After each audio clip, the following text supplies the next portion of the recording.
turn 9.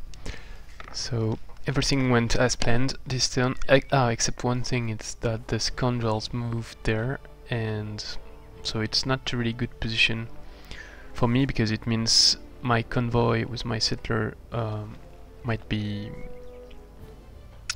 worried, might be in danger when they move back, if they move back in this direction. They cannot reach the convoy, but if they move here, then I'm not sure how should I react. And actually, I know, if they move here, actually I cannot do much, because I could send one of the martyrs I will have together with a cherub to attack them, but that's not sure I can win. 3 units versus 3, and the scoundrels are pretty nasty with a sprint, so we will see. I hope they don't move in this direction. And actually, even if they move here, it's not much better, so the best would be if they can move west or stay in this area.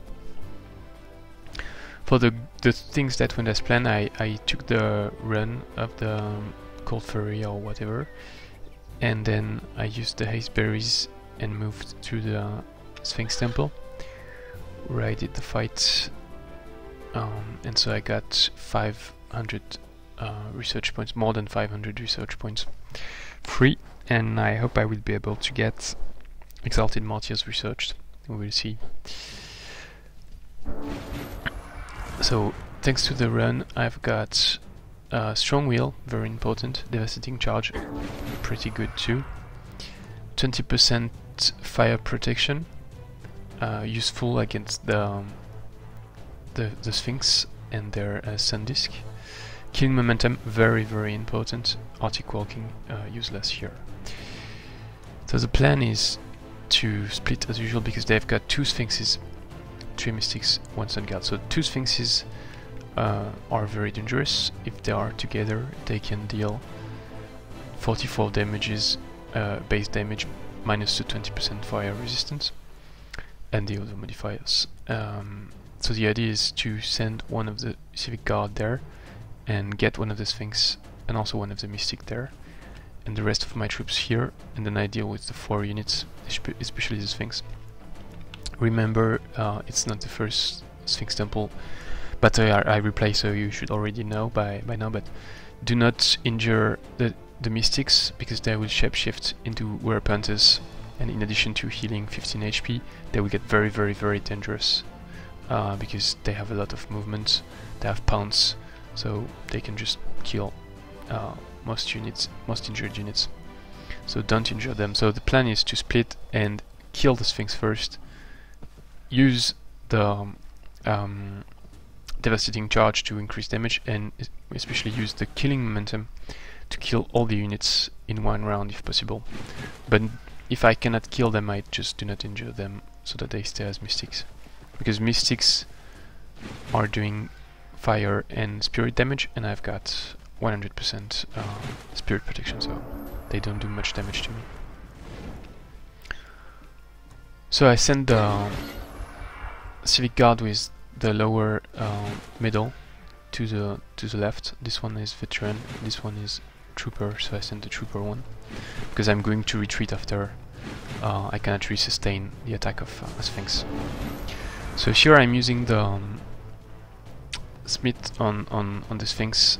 I'm going to kill first this one to engage the fight, because I want to keep my casting points on my rogue in case I need quick dash at some point, and I didn't want to move the halfling forward and use throw chicken, even if it's long range, because the valid target I had was 1 Mystic, and as I said, I don't want to injure them because they will shapeshift, and also it would mean the halfling would take an awful lot of damage.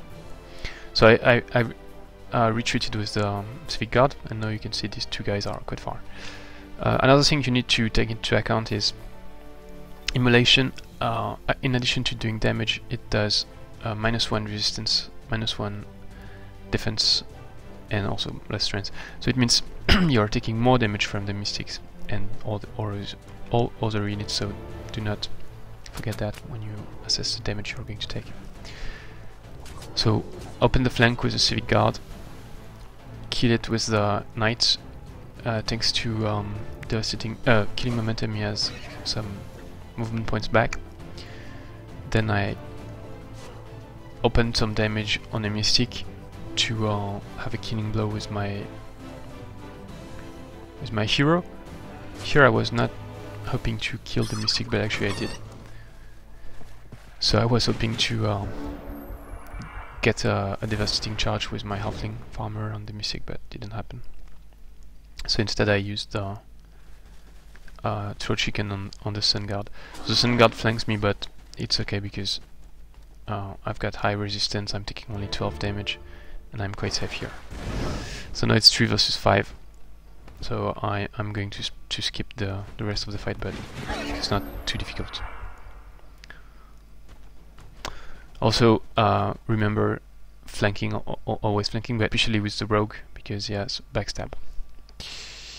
So then I had one unit to retreat it, so he has no movement points left.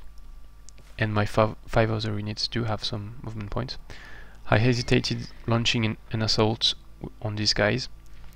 If they were not halfling I would, but here I've got halfling farmer with lesser mighty meek and throw chicken, which is long range, so he's going to do huge damage to my leader and hero. And then we've got 2 Brew Brothers, so actually it's not likely that they will use the fortifying meal on the farmer to reset the throw chicken, but it's possible. So that could possibly be really a lot of damage on my hero and leader, and this guy is pretty fast, so didn't want to take the chance. Even if I used some of the research points already to take Guerrilla Tactics, so I could enter the fight and retreat just to use Bestow Ironheart, but I think it's not really worth it because I would take as much damage from the farmer and maybe the jester, so yeah. So let's check the research. So pretty much you're done. Guerrilla Tactics done, so now it will be very nice for all the fights with Guerrilla Tactics. And now I want Exalted Martyrs. Exalted Martyrs is a Empire upgrade, Theocrat Empire upgrade. So to increase the chances of revealing it in the spell book, it's better to take another Theocrat Empire upgrade. I've got 2. I've got Order of Sacred Support, but I'm not producing any support and it's more expensive. And I've got Order of Temple Knights, which would immediately benefit my Knight and would benefit my Crusaders later on. So I'm going for this. Then Exalted Martyrs. So yeah, now I'm good. So the description is not up to date because now we have Awakened Martyr stage in between. So yeah, I'm going for that, obviously. Okay, and then let me think about it. Pause the video. Okay, so after a long reflection, I think I'm going to go for basic Seafaring and then Essence Harvest. The reasoning is so I'm not that high on mana, and soon I will cast a second Cherub, so I will be even lower. Martyrs take 15 mana every turn, so that's actually quite a lot. So I won't have that much mana to spend, except if I clear stuff and get additional mana, which is likely. And also my new city will give me 10 mana from the Sphinx Temple, but not that much. It's good, but not excellent. So I don't want to go for Divine Channeling for now.